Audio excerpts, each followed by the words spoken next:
नितिन, ध्रुव, रिया और वर्षा ये चारों कॉलेज के टाइम के दोस्त थे और कॉलेज के बाद सब लोग अपनी जॉब में इतने बिजी हो गए कि एक दूसरे से मिलने का समय ही नहीं मिला। न्यू ईयर आ रहा था तो सबने मिलने का प्लान बनाया और डिसाइड किया कि नया साल कश्मीर की वादियों में ही मनाएंगे। नितिन के पास अपनी गाड़ी थी तो रात को उन्होंने कश्मीर का सफर तय करना शुरू किया और अगली सुबह तक कश्मीर पहुंच गए। 31 दिसंबर का दिन था। वो बस रात को होने वाली न्यू ईयर पार्टी का इंतजार कर रहे थे। यार, कश्मीर तो सचमुच स्वर्ग है। यहाँ की सुंदरता देखकर तो मैं मंत्रमुग्ध हो गया हूँ। यार, पहाड़ी इलाके जितने सुंदर होते हैं वहाँ पर भूतों की घटनाएं भी उतनी ज्यादा होती है। मैंने सुना है कि कश्मीर में बहुत सी ऐसी जगह है जहाँ पर हमेशा लोगों को छलावा होता है और उस छलावे में फंसकर लोग मारे जाते हैं। अरे यार, तो क्यों हमें डराने की कोशिश कर रहा है? हम यहाँ पर न्यू ईयर सेलिब्रेट करने आए हैं, ना कि तेरी भूतिया कहानियाँ सुनने। अरे मैं तो बस सच बता रहा हूँ, तुम्हें नहीं मानना तो मत मानो। वो सभी न्यू ईयर की पार्टी के लिए कश्मीर में एक कैंपिंग साइट गए। वहां पर पहुंचकर उन्होंने अपने टेंट लगाए और बॉनफायर जलाने की तैयारी की। वो सभी बॉनफायर जलाकर उसके पास बैठ गए। तभी नितिन ने कहा, यार, मैंने सुना है कि कश्मीर की लड़कियां बहुत सुंदर होती है। पहाड़ी लड़कियों की खूबसूरती कुछ अलग ही होती है। काश अभी मेरे पास कोई पहाड़ी लड़की आए और बोले कि तुम कितने अच्छे हो, मुझे तुमसे शादी करनी है।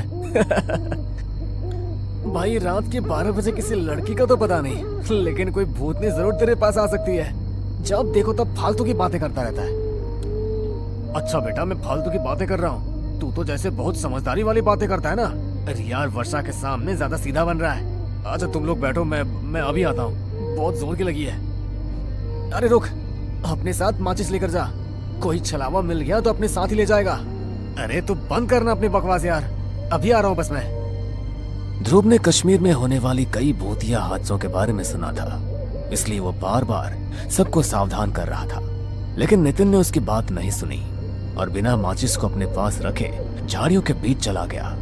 वो जैसे ही वहां से वापस आने लगा तभी उसे वहां पर एक लड़की के रोने की आवाज सुनाई दी।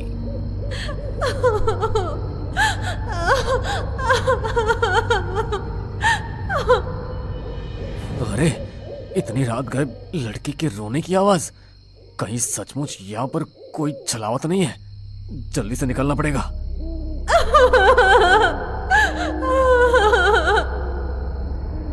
नितिन जैसे ही वहां से जाने लगा तो उसे फिर से लड़की की रोने की आवाज सुनाई दी, तो वो वहीं पर रुक गया।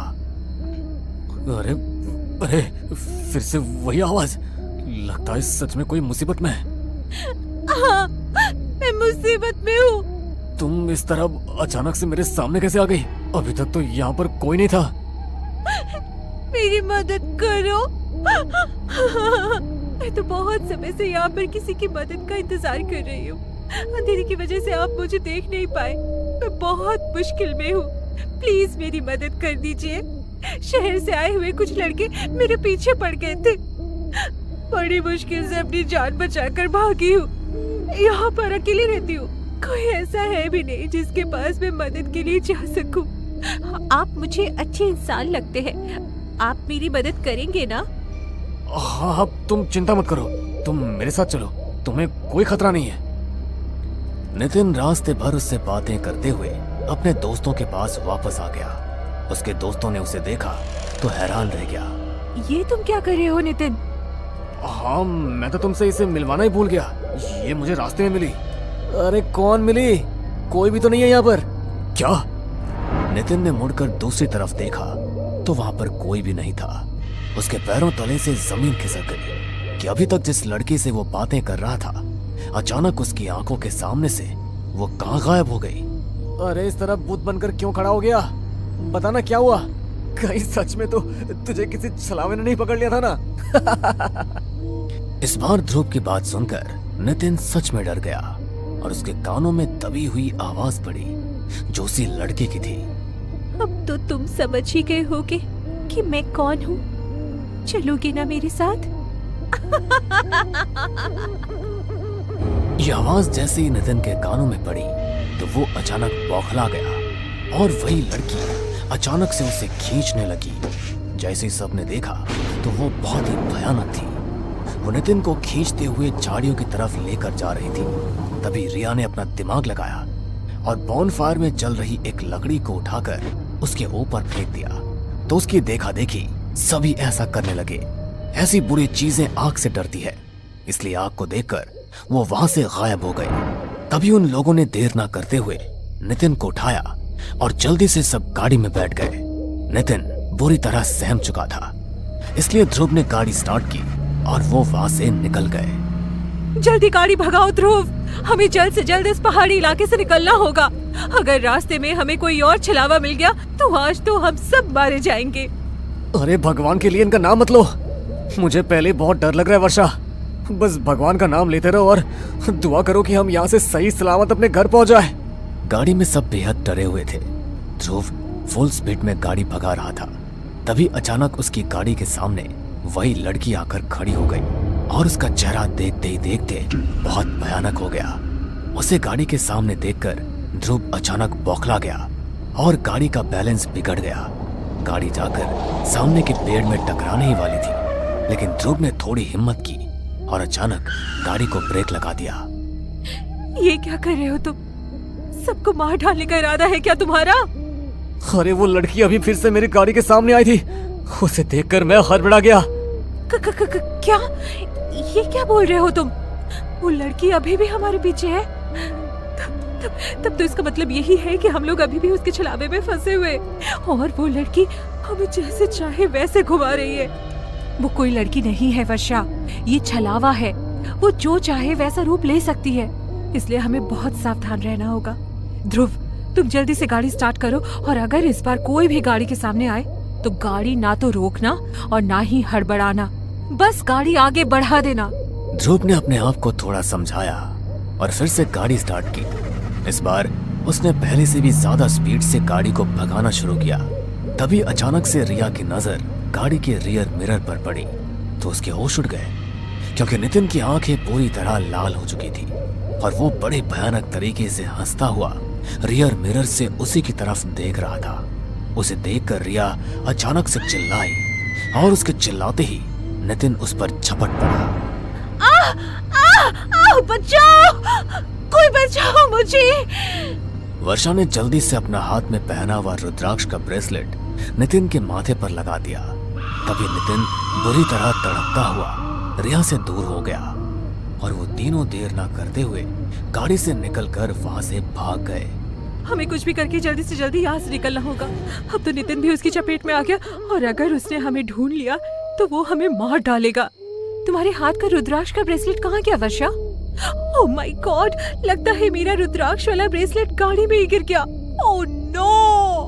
वर्षा ने जैसे ही ऐसा बोला वैसे ही पीछे के एक पेड़ पर बैठे नितिन ने पीछे से उस पर हमला कर दिया और उसे घसीटता हुआ जंगल के अंदर ले जाने लगा। बचाओ, प्लीज बचाओ, ये मुझे मार डालेगा। रिया, क्या तुम्हारे पास कोई धार्मिक चीज है जिससे हम वर्षा को बचा सके? नहीं ध्रुव, सिर्फ वर्षा के पास ही रुद्राक्ष वाला ब्रेसलेट था जो गाड़ी में रह गया। हमें गाड़ी के पास जाकर वो ब्रेसलेट वापस लेकर आना होगा। अब वही ब्रेसलेट हमारी रक्षा कर सकता है। अरे लेकिन हम अगर वापस गए और नितिन ने हमें पकड़ लिया तो हम क्या करेंगे? कुछ ना कुछ तो करना ही पड़ेगा न ध्रुव, वरना वैसे भी हमारे पास बचने के लिए कुछ नहीं है। अगर हमें वो ब्रेसलेट मिल गया तो कम से कम हम अपनी जान तो बचा सकेंगे। दोनों ने हिम्मत की और भगवान का नाम लेते हुए गाड़ी की तरफ वापस जाने लगे। थोड़ी देर बाद वो दोनों गाड़ी के पास पहुंच भी गए। तभी रिया बोली, तुम यही रुको ध्रुव, मैं गाड़ी से रुद्राक्ष वाला ब्रेसलेट लेकर आती हूँ। रिया जैसे ही ब्रेसलेट लेने के लिए गाड़ी का दरवाजा खोलकर गाड़ी के अंदर गई, वैसे ही गाड़ी अचानक शुरू हो गई। रिया ने देखा तो नितिन गाड़ी चला रहा था और उसका पूरा चेहरा किसी प्रेत की तरह भयानक हो गया था। वो जोर जोर से हंसते हुए रियर मिरर से रिया को देख रहा था। तुझे क्या लगा कि तू बच जाएगी? लेकिन ऐसा नहीं होगा। अपने दोस्तों की तरह तुझे भी मैं अपने चपेट में ले ही लूंगा। यह रिया गाड़ी में ब्रेसलेट ढूंढते हुए मदद के लिए चिल्ला ही रही थी और वहां ध्रुव किसी न किसी तरह रिया को उस छलावे के चंगुल से बचाना चाहता था। वो गाड़ी के पीछे पीछे भाग रहा था, लेकिन गाड़ी की स्पीड के आगे वो कुछ नहीं कर पाया। वो जानता था कि वो अब कुछ नहीं कर सकता, इसलिए वो हिम्मत हार कर अपने घुटनों पर बैठ गया और उसकी आंखों से आंसू निकल गए। हमारी मदद करो ऊपर वाले, इस छलावे ने हमें बुरी तरह अपने चंगुल में ले लिया है। हमें इसके चंगुल से निकाल और हमारी रक्षा कर। ध्रुव ने जैसे ही भगवान से यह प्रार्थना की, वैसे ही उसे अपने पीछे से कुछ आवाज सुनाई दी। उसने पीछे मुड़कर देखा तो नागा साधुओं की एक टोली वहां से गुजर रही थी। वो जल्दी से उनके पैरों में जाकर गिर गया। मेरी मदद कीजिए बाबा, छलावे ने मेरे 3 दोस्तों को अपने कब्जे में ले लिया है। मुझे उनकी जान बचानी है, मेरी मदद कीजिए। तुम चिंता मत करो बेटा, हमसे जितना बन पाएगा हम करेंगे। नागा साधुओं की टोली ने अपने हाथ में भभूति ली और कुछ मंत्र पढ़ते हुए रास्ते पर भभूति को दे मारा। तभी एक सीधी लकीर खींचती हुई बहुत आगे तक गई। हमें इस रास्ते पर आगे बढ़ना होगा। ध्रुव जल्दी जल्दी नागा साधुओं के साथ उस रास्ते पर बढ़ने लगा तो देखा उसकी गाड़ी एक जगह पर आकर रुक गई है। नागा साधु ने फिर से भभूति को अभिमंत्रित करके गाड़ी पर छिड़क दिया तो एक काला धुआं गाड़ी से निकलकर जंगल के अंदर जाकर समा गया। उन्होंने गाड़ी का गेट खोला और नितिन और रिया पर भी भभूति छिड़की और उन तीनों को अपने साथ अपने आश्रम ले गए। आपका बहुत बहुत धन्यवाद बाबा, आपकी वजह से आज हम तीनों सुरक्षित हैं। लेकिन हमारी एक दोस्त वर्षा अभी भी लापता है, हमें उसे ढूंढना होगा। मैं जानता हूँ बेटा कि तुम्हारी एक और दोस्त लापता है, लेकिन मुझे बड़े खेद के साथ कहना पड़ रहा है कि वो अब जिंदा नहीं है। छलावे ने उसे अपनी चपेट में लेकर खत्म कर दिया। तुम उसके लिए दुआ करना कि भगवान उसकी आत्मा को मुक्ति दे। नागा साधु की बात सुनकर उन तीनों की आंखों में आंसू आ गए, क्योंकि उन्होंने अपने एक बहुत अच्छी दोस्त को खो दिया था। नागा साधु ने दिन के समय ही उन्हें वहां से रवाना कर दिया। वो अपने घर तक सही सलामत पहुंच गए, लेकिन अपने दोस्त को खोने का मलाल हमेशा के लिए उन सब के दिल में रह गया। उन्होंने वर्षा की मुक्ति के लिए हवन कराए ताकि उसकी आत्मा को छलावे से मुक्ति मिल सके, लेकिन उनके मन में हमेशा यही बात रही कि अगर वे थोड़ी और कोशिश करते तो शायद वर्षा को बचा पाते, या वो लोग कभी नया साल मनाने के लिए कश्मीर गए ही ना होते। वैसे तो कश्मीर लोगों के लिए स्वर्ग है, लेकिन उन लोगों के लिए नर्क बनकर रह गया और वो लोग फिर कभी अपनी जिंदगी में कश्मीर नहीं गए। कश्मीर की वो बुरी यादें हमेशा के लिए उनके दिलों में समा गई। चारों तरफ घना अंधेरा और जंगल के अलावा कुछ भी नहीं था। तभी वहां से एक लड़का जो अपनी बाइक पर सवार था गुजर रहा था। अचानक ही उस जंगल के बीचों बीच उसकी बाइक खराब हो जाती है। शिट यार, इस बाइक को भी अभी खराब होना था। इतनी रात हो रही है और तो और यहाँ दूर दूर तक मुझे कुछ दिखाई भी नहीं दे रहा। मैं यहाँ मदद मांगू तो मांगू किससे? वो लड़का ये बात बोल ही रहा था कि तभी उसे किसी की पायल की आवाज सुनाई देती है। वो आवाज उसके कानों में इस तरह गूंज रही थी जैसे मानो वो पायल सिर्फ और सिर्फ उसे ही बुला रही हो। वो लड़का भी अपनी बाइक वहीं छोड़ता है और उस पायल का पीछा करते हुए जंगल के अंदर जाता है, जहां वो एक लड़की को बैठा देखता है। उस लड़की को इस तरह सुनसान जंगल में अकेले देख वो लड़का उससे कहता है, एक्सक्यूज मी, आप इतनी रात गई इस घने जंगल में क्या कर रही है? क्या आपको नहीं लगता कि इस तरह अकेले इस जंगल में ठहरना खतरे से खाली नहीं? उस लड़के की बात सुनकर वो लड़की अब जोर जोर से हंसने लगती है। उस लड़के को समझ नहीं आता कि वो इस तरह हंस क्यों रही है। वो उसे सवाल करता, तभी वो लड़की पीछे मुड़ती है। उस लड़की के चेहरे पर काफी सारे निशान थे और उसका चेहरा पूरा सफेद पड़ा था। उसकी आंखें काली थी। उसका ऐसा भयानक रूप देखकर उस लड़के की आवाज हलक में अटक जाती है और वो वहां से उल्टे पैर भागने की कोशिश करता है। लेकिन तभी वो लड़की इतनी तेज चिल्लाती है कि उस लड़के के कान से खून बहने लगता है, मानो उसके कानों के पर्दे फट गए हो। वो लड़का अपनी जान बचाते हुए वहां से भागने की कोशिश करता है, लेकिन तभी वो पिशाचिनी हवा में उड़ते हुए उसके सामने आ जाती है और हंसते हुए उससे कहती है, भाग के कहाँ जाएगा? किस हद तक भागेगा? लोग मेरे पास आते तो अपनी मर्जी से हैं, लेकिन वो जिंदा कभी नहीं वापस जाते।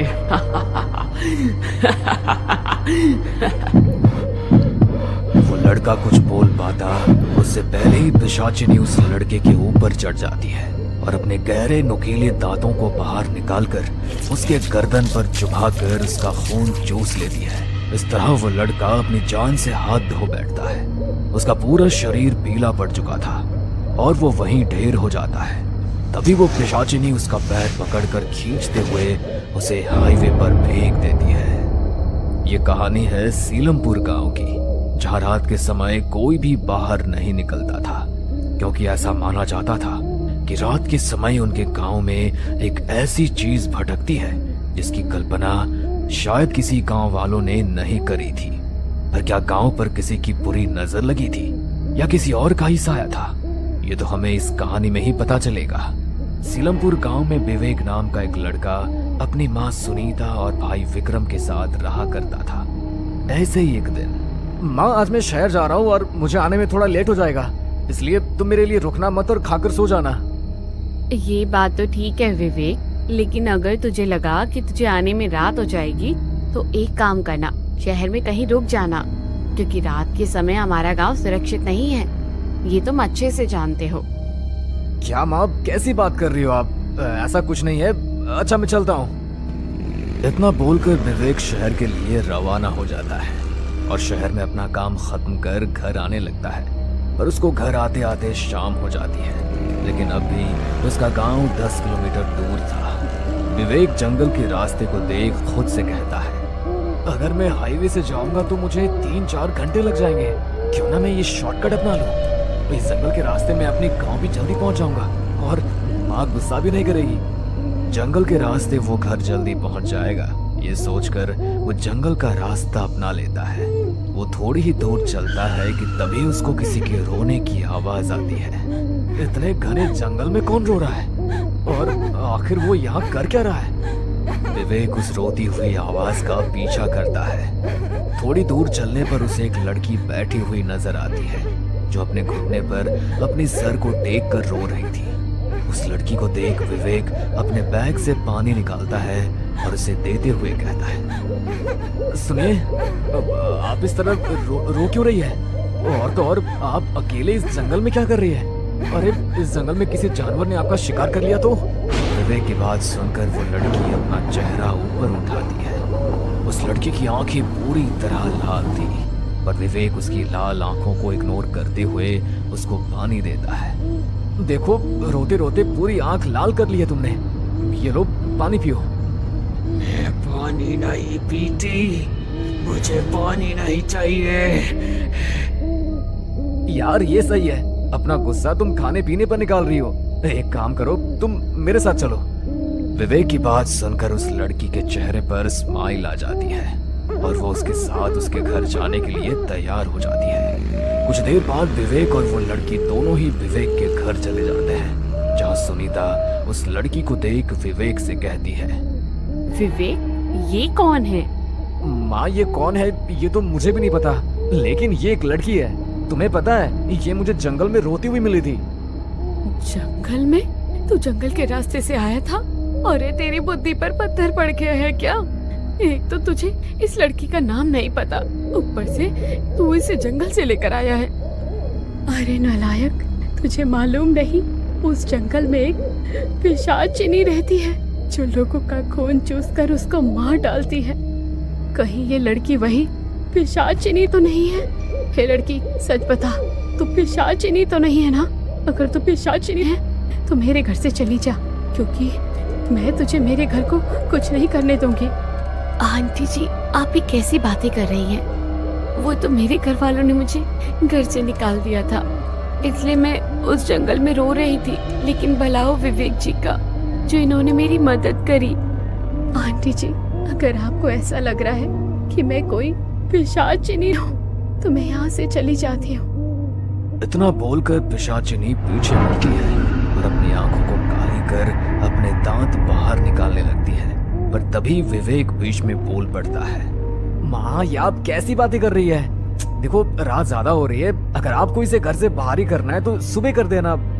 एक जवान लड़की को इस तरह घर से बाहर निकालना सही नहीं है। पिशाचिनी अपने रूप को नॉर्मल करते हुए दोबारा सुनीता की तरफ मुड़ जाती है। उसकी आंखों में मासूमियत देखकर अब सुनीता को भी लगने लगता है कि वो कोई पिशाचिनी नहीं बल्कि एक आम इंसान है, और वो उसे अपने घर में पनाह देने के लिए तैयार हो जाती है।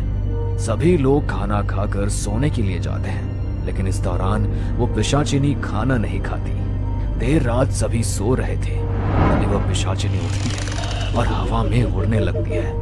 उसके काले खुले बाल हवा में लहरा रहे थे। वो पिशाचिनी उड़ती हुई सिर्फ और सिर्फ विवेक के इर्द गिर्द घूम रही थी। कुछ देर बाद पिशाचिनी आराम से विवेक के करीब बैठी है और धीरे धीरे उसकी गर्दन के पास अपने नुकीले दांतों वाला मुंह ले जाती है। अचानक विवेक की आंख खुल जाती है और वो इस लड़की को अपने इतने करीब देखकर एकदम उठकर पीछे हो जाता है। ये आप क्या कर रही थी? आप मेरे इतने करीब? वो मुझे माफ कर देना। मैं वो दरअसल मेरे पास कोई जवाब नहीं है, पर मैं आपसे प्यार करने लगी हूँ। इन कुछ घंटों में आपने जिस तरह से अपने घर वालों से मेरे लिए लड़ाई करी है और जितनी मेरी केयर करी है, ये सब देखकर मुझे आपसे प्यार हो गया है। विवेक कुछ कहता तभी वो पिशाचिनी अपनी आंखों को काली करती है। विवेक भी उसकी आंखों में खो जाता है और वो उसके सम्मोहन में आ जाता है। अब अगले दिन विवेक उस पिशाचिनी से शादी करने की बात करता है। माँ, मैं नेहा से शादी करना चाहता हूँ। मैं नेहा को प्यार करने लगा हूँ। मैं इसको अपनी पत्नी बनाना चाहता हूँ। अरे मत मारी गई है क्या तेरी? बिना सोचे समझे कोई भी फैसले लिए जा रहा है। तुझे इसका नाम भी अभी तक नहीं पता लगा, ना इसके खानदान का पता, ना परिवार का पता, और तू इससे शादी करने की बात कर रहा है। विवेक पिशाचिनी के कब्जे में था, इसलिए विवेक अपनी माँ के सिंदूर को उठाता है और पिशाचिनी यानी नेहा की मांग में भर देता है। ये देख सुनीता अपने सर पर हाथ रख लेती है। अब ना चाहते हुए भी उसको उसे अपनी बहू के रूप में स्वीकार करना पड़ता है। देखते ही देखते 3 दिन गुजर जाते हैं और इस 3 दिन के दौरान विवेक के घर वालों को पता लगता है कि नेहा पेट से है। शादी को अभी 3 दिन भी ठीक से नहीं हुए और ये इतनी जल्दी पेट से है। सुनीता अपने ही सवाल का जवाब ढूंढने लगती है। वो जानना चाहती थी कि उसके घर में जो आई है वो आखिर कौन है। बस यही जानने के लिए वो देर रात उठकर अपने कमरे में बैठी होती है कि तभी उसके कानों में किसी की बुदबुदाहट की आवाज सुनाई देती है। वो इस आवाज को गौर से सुन रही थी और वो आवाज कहीं और से नहीं बल्कि बाहर विकी के पास आ जाती है। सच में आखिरकार तुमने मेरी सच्चाई देख ली, लेकिन कोई बात नहीं, मैं हर उस इंसान को मौत के घाट उतार दूंगी जिसको मेरे सच के बारे में पता चलेगा। इतना बोलकर वो पिशाचिनी एक काले धुएं में तब्दील हो जाती है और खिड़की द्वारा अंदर आ जाती है और एक बार फिर वो अपना भयानक रूप ले लेती है, जिसके बाद वो पिशाचिनी अपने दांतों को निकालकर अपनी सास की गर्दन पर काटकर उसका सारा खून पी जाती है। लेकिन ये सब कुछ दूर खड़ा विक्रम देख लेता है। तुम मेरी भाभी नहीं बल्कि एक पिशाचिनी हो। माँ ठीक बोलती थी कि तुम कोई मामूली इंसान नहीं हो। मैं तुम्हारी सच्चाई सबको बता दूंगा। मेरी सच्चाई तू तब बताएगा ना जब तू सच बताने के लिए जिंदा बचेगा। विक्रम जैसे ही पिशाचिनी की ये बात सुनता है, वैसे ही वो अपने कदमों को अपने भाई के कमरे की तरफ दौड़ाता है और भागते हुए अपने भाई के कमरे में जाता है और अपने भाई को सब कुछ बता देता है। ये जानने के बाद विवेक को जरा सी भी हैरानी नहीं होती। मैं जानता हूँ विक्रम कि नेहा कोई आम इंसान नहीं बल्कि एक पिशाचिनी है। पिशाचिनी भैया, अगर आपको ये सब कुछ पता था तो आपने हमें कुछ बताया क्यों नहीं? हम लोग गांव वालों के साथ मिलकर इस पिशाचिनी का कुछ। विक्रम वो दांत का निशान देख विक्रम को ये समझते देरी नहीं लगती कि उसका भाई भी कोई मामूली इंसान नहीं बल्कि एक पिशाच बन चुका है। भैया मैं समझ गया। इतना बोलकर विक्रम वहां से भागने की कोशिश करता है, पर तभी विवेक उसका पैर पकड़कर खींच लेता है और विक्रम वहीं गिर जाता है और उसके पैरों पर विवेक काट लेता है।